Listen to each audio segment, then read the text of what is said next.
Hi there, everybody. My name is Kate, and welcome to my channel, Trinergy Awakens Naturally. This is actually a companion video to one that I just put out a few minutes ago, having to do with conflict resolution, blame game stuff.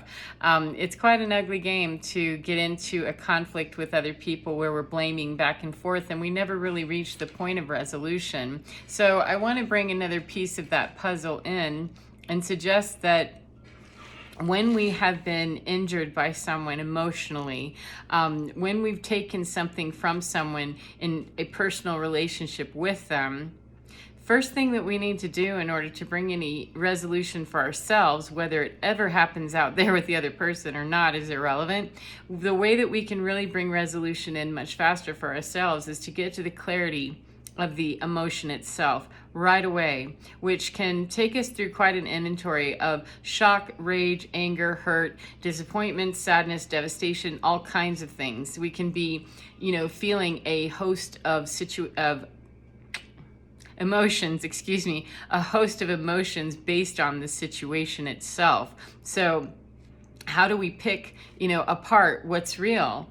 Most people just land on rage and they cry. They have intermittent spells of crying, raging, because usually when we're injured emotionally and we're really hurt by something, it fires off a natural response to be angry that you harmed me. Emotional pain can certainly feel like a threat to our lives, and we're wired to be survivalists. We're wired to listen to our instinct to survive this event, whatever it is, do whatever you got to do. And emotional pain can absolutely feel like a threat to our lives. And so we go into that fight or flight mode and we rage, and then we might go into the emotional part, the flight part of getting hysterical, getting whatever, which means that we're really out of that present moment. If we stopped to cry and somebody was coming at us to actually unalive us, that's really a flight thing, that we haven't flown, we haven't actually run away, but our mind ran away and we're no longer available to really manage this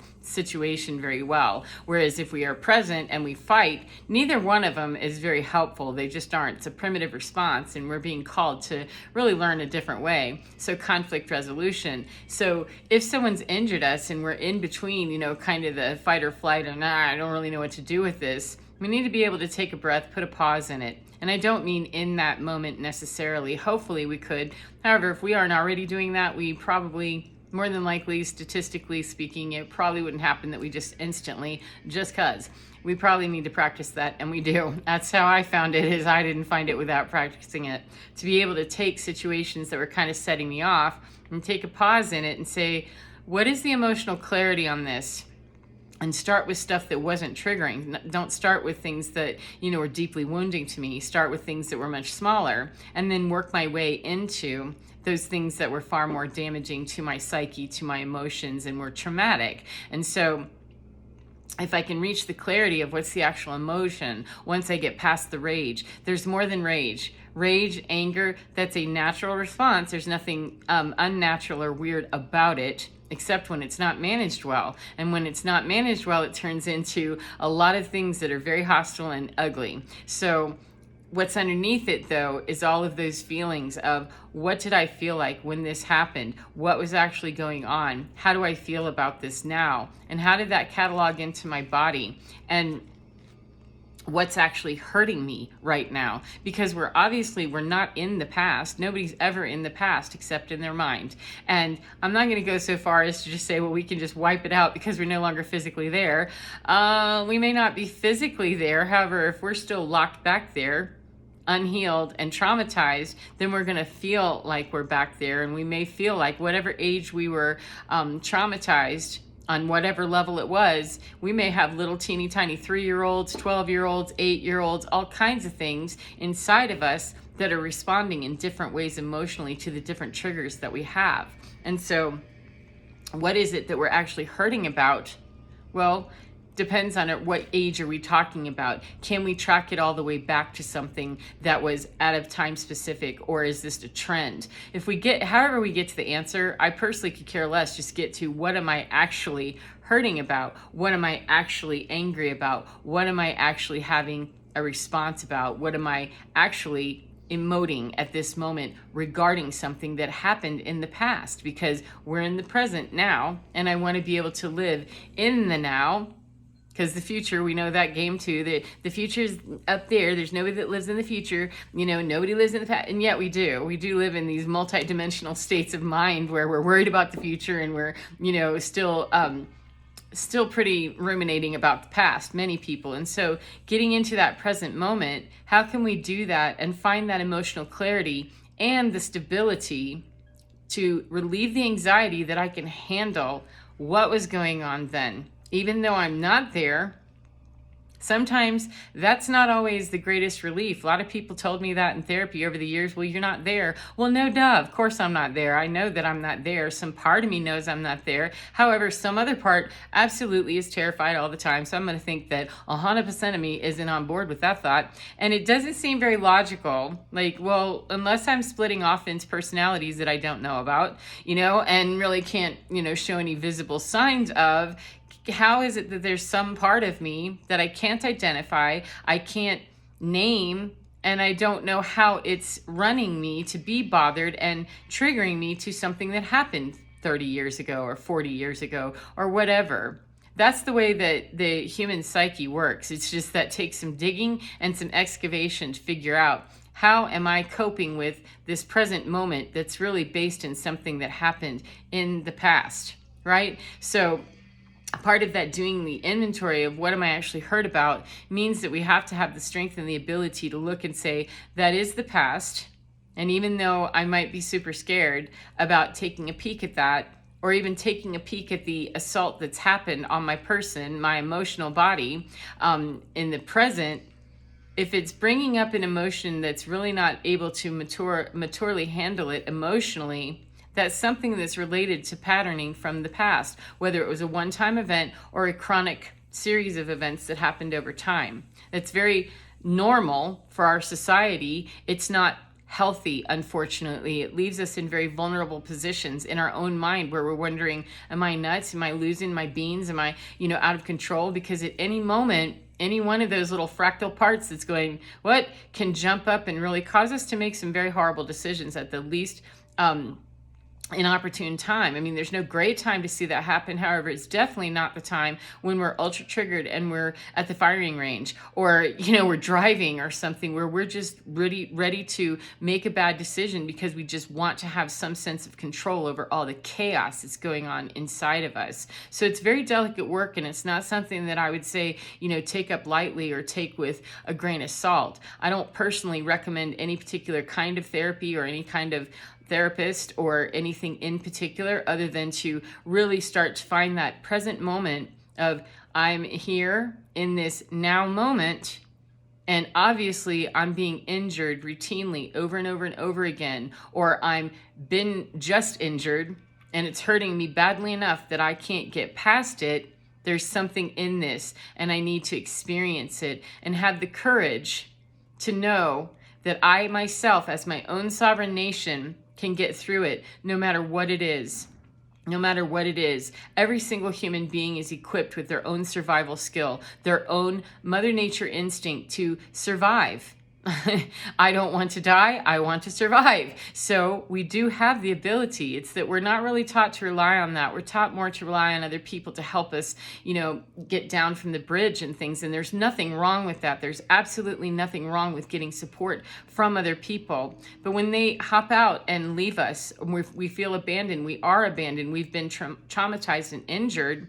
If we don't know how to really reach some sense of peace and safety, to at least make some clear decisions going forward about how to seek further help, we may not be able to get out of that situation all the way where we feel, emotionally stable to be left alone, or, not without somebody to help guide us through that experience. If we can't do that, then we're vulnerable. And if we're just not able to do that ever, then we're prone to start hopping out and making terrible decisions all over the place, like you see is happening all over the place. We really have to be able, Mother Nature already said so. I taught you how to survive. I told you that, in fight or flight, we're evolving that consciousness now where you neither have to fight or flight. You can choose to stand in the moment and say, okay, I'm here in the now. And I can keep my emotional clarity with me that I'm feeling frightened, perhaps. I'm feeling angered. I'm feeling triggered in some way. And I can breathe into this. I can stop my activity, change the direction of where I'm looking. I can make some physical change of what I'm doing and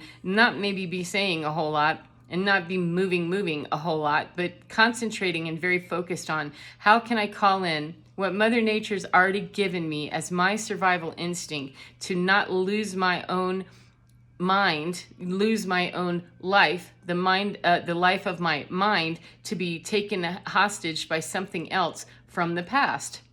I feel threatened on some level because I'm starting to feel like I'm spinning out. I feel rage. I feel whatever. When we can put that beautiful little pause in there for however long it is, get a clear moment, then we can seek, even if it's 2 seconds, to be able to go, okay, I'm going to need to call someone. That's great. The more we build that, then we get to where we can rely on ourselves and be our own emergency system first. We are our own 911 call center, and we reach inside of us and we call the higher consciousness of us, which can help us find that. We're not going to get a direct pipeline, more than likely, without really working on that connection. However, when we start doing that, it will get easier. And then those periods of time where, okay, it's going to be 2 minutes before, my safe person arrives. It's going to be an hour before I get home. It's going to be 5 minutes, whatever. Or I'm going to make very conscious, mindful decisions about how I'm going to remove myself from this situation without getting my heart rate all accelerated, because that'll make me feel like I'm having panic and anxiety, which is huge to wrap into the whole, oh my God, I'm just lost. So I'll make conscious, mindful decisions that are very decided, very calculated, very strategic about how I'm going to reach my emotional clarity so that I can deal with this and be able to deal with what happened in the past and plan for the future while staying right here in this present moment and just handle whatever's happening. And we're not all rock stars, we're not all superstars, and we're not all emotionally well enough to handle all of that at one time. We often need lots of support, and there's nothing wrong with that. Support is a very good thing and it's very valuable. Unfortunately, though, sometimes our support system may not be available, or the way that we're using to support ourselves may not be the healthiest. We may be choosing things that should that not be there at the time when we need it the most. That's when we're most vulnerable. So if we look at it from that standpoint, that do I want to ever be that vulnerable that I can no longer take care of myself? Can I trust the situation at large? Do I have that kind of faith in the universe, God, my family, my support system, law enforcement, medical professionals? Do I really want to release my own personal sovereignty to something else that may or may not take care of me in the best way that it would be for me if I cannot speak for myself, if I just freeze entirely, if I rage and just completely go off the deep end and do something obscene? Do I want to put it out there? Or might it be worth it to get that emotional clarity of how can I deal in this moment and put a breath in that, put a pause on that, and then I can start dealing when I'm out of that moment. And I've learned how gotten really good at that. Then I can look back and reflect and be able to gaze upon those situations that triggered me in the first place and be able to deal with what was the hurt, what was the thing that I felt, and what is the thing that I still feel now? What is that emotion? Do I feel abandoned? Do I feel angry? Do I feel sad?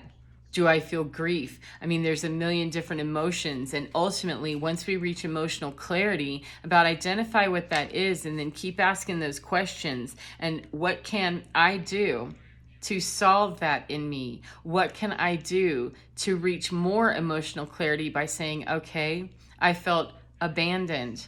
I felt shamed. I felt whatever feeling I have.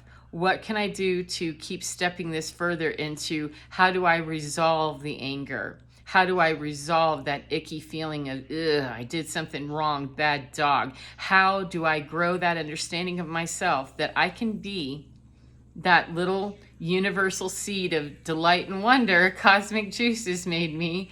How can I tap into that, whatever my beliefs are? How can I tap into that, grow that relationship with that, and trust that, and know that that can help me build my confidence in me, that shame will no longer be an issue, rage won't be right at the tip of my tongue, and grief, all of these emotions that would be out of balance, that it'll help me to regulate that, and I can handle whatever emotion it is, whatever has already happened, or whatever may happen in the future. That's a big job. It's a huge, huge, huge job. And many people struggle with the emotional clarity to begin with. They say, well, that just makes me mad.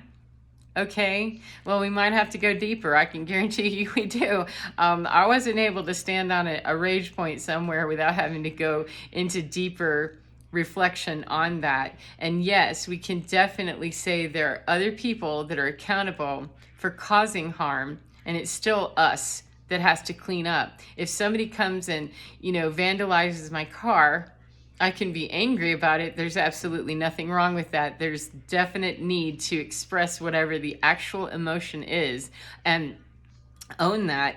And then the reality sets in of, it's still my car. It's not anybody else's. It's mine. It's left for me to pick up the pieces and put that all back together with as many resources as I have to do that. And if I don't have any insurance, if I don't have any friends, then it's still me. If I care to have a car that isn't just destroyed and I go, oh, well, if I don't care to be carless, then it's my responsibility to clean it up, even though my car was vandalized by somebody else. That's absolutely true. And part of the empowerment of getting in touch with that little juicy seed of the cosmos in there is that little juicy seed of the cosmos will whisper and say, I can tell you how to feel better about this. And you might feel better the minute that you start taping that car back together. You start, putting your spit and effort into it. You might feel better. You might feel more empowered about, this is how I move forward with resolving those feelings, that I don't have to walk around in rage or fear, that rage, somebody did that to me, how dare they, or the fear that, oh no, it's going to happen again. And that victim state gives us the opportunity to, hey, I can tell you how you'll feel better about this. And when we take full responsibility, not for what somebody else did, for our car, I'm not going to take responsibility for somebody that would vandalize my car. I'm not going to take responsibility for that. And I'm not going to be so holy that I'd say, well, Father, forgive them, for they knew not what they were doing. They did know what they were doing, and there's ignorance in it, and there's room for forgiveness and all of that. However, we're talking the immediate assessment and however many days it takes after that to say they did what they did, and they have to take responsibility for that. And I'm the one that's left over with picking up the pieces, and I don't appreciate that. I don't like that. And being honest in those statements. And that's where Spirit drops into me and says, that's where your clarity is, Kate, is that you felt like somebody took your power away from you. They took your freedom. They took your safety. They took your feeling of oneness with the universe. They took all your peace and joy, girl, and just destroyed it. How dare they? And once I can really get into that relationship with myself of, well, of course, why would I feel good about that? Why would I feel like I'm, okay with what's happened? Why would I reach peaceful resolution with that right off the top? I ultimately, if I'm really tracking down that road, I've seen it work a bunch of times for other people, and definitely 100% for myself, where I've really gone down that road truly, wholeheartedly, and invested that I've gone down that road of saying, how can I reach resolution about it? Even though I'm angry, I'm mad that happened, it eventually does come to the time, as long as I'm not continuing to move back into victimization, where I rotate on what happened to me and how it happened and why, Once I hop into those emotions again, it kind of just tears the whole thing apart, and my car gets routinely vandalized in my mind because I'm reliving it. And that's how those connectors back to the past and flashbacks happen, is we keep reliving that trauma. We keep reliving that experience because we don't know how to get out of it. And I'm not suggesting to you, I'm not a therapist. I'm not suggesting any therapeutic practice in particular, nor am I denying that anything in particular works or doesn't work. I'm saying find the way. If you have access to support, please go get it. and also as an adjunct, find the way to reach that access inside, to know, how can I proceed forward? How can I find the immediate clarity? For years, I needed immediate help sometimes with my anxiety, that I need something right now. I've got to have help right now. I'm getting ready to lose it. And I understand that that's a very scary spot to be in. And the best thing that I could ever learn in that was to be able to grab at least a second to say, yeah, I'm pretty sure that I'm losing it here. I need some help. And that's what I'm talking about. And however long we can get those stretches of time, just getting the ability to do it, that's a huge step. There's a lot of people out there that you see, they're on that trigger point and they snap and they just lose it. And what we're losing at that point is people are losing their whole minds, and they're making these wild decisions that are harmful, they're destructive, they're killing people. It's not just a matter of people that got offended feelings and what have you, they're creating more trauma. And so those people that have PTSD and can flash back to, stuff in a second, they're just being re-victimized all over the place and not feeling any sense of emotional clarity other than, anxiety. And anxiety in and of itself isn't an emotion either. Fear is a legit emotion. It's the feeling inside, though, is I feel threatened. My survival instinct is kicking in of fight or flight. And we really have to evolve the ability to, let's move this consciousness into, let me assess this scene before I start engaging either one of those things. When it's a true emergency, please don't deny what's right in front of you. However, when it's an emergency created by our own mind, that can be a little trickier. So please take that for what it is, which is the ability just to put the breath in there, the pause long enough to say, I need to sit down, be still, make a call, do whatever I need to do, self-soothing, and to keep stepping this out for whatever the duration is until I get all the help all the way through this situation so that I can deal with this and get to the emotional clarity that I can reach healing in this and state everything with honesty and with realness about what's really happening, what really happened then, how is it similar, how is it playing itself out in my mind again and again and again. And again, I'm not going to tell you that that's work to do that should be done, I'm not into should, that has to be done a particular way with anybody or anything. I know I gained a great deal of help through my therapy sessions, and I also know that I've gained a lot of help outside of traditional therapy. So, I wouldn't say there's anything in particular, just please seek the help, get the help wherever it comes. And the more that you're able to provide for yourself on any level, that little nugget of juicy from the cosmos, that's what you come from, that cosmic frequency of pure love, which sounds so hippie and all that. However, it truly is. When we feel that, aliveness, that childlike wonder and that delight, that's the little kernel that I'm talking about. And that has a great deal of inspiration, a great deal of knowledge on how we can really balance ourselves and be able to return to that feeling no matter what's going on out here. It's not an easy task, and it can take a whole lifetime. So far, it's taken all of mine. However, I do feel more confident after building and growing this skill and needing high maintenance things to do it for many, many years. And it's really about for me, about coming in here and being able to let me check in here first before I start going out there too quickly or too easily and possibly giving away some freedoms that I'm not really ready to let go of just yet, because I've made some offhand decisions that are going to get me into trouble. So take care of yourselves, be well, and remember, get within your skin, because you're divine. It really is fine. And as I said, I'm not offering any kind of mental health advice. I'm not offering any medical advice. I'm not offering anything except the ability perhaps to reach inside and ask yourself, my own intuition can tell me, how do I need to proceed? And whatever help you need beyond that might be to just sit there and help yourself by help me. It might be to make a telephone call. It might be to take a medication. It might be a lot of things. And other people might be able to help you make that decision. However, the more independent and sovereign we can be, that's the freest that I've ever been, is be able to decide for myself that, okay, I do, in fact, actually need to do this. My emotional clarity is very clear because nothing else is right here in my ear other than, okay, I heard I need to get some help. And this is where the next step is, whether it's in here or out there. I'm moving from a more independent and sovereign spot, which ultimately helps me deal with all the stuff when I couldn't and didn't and wasn't able to. So take care of you, and I'll see you again next time. Be well, friends. Bye.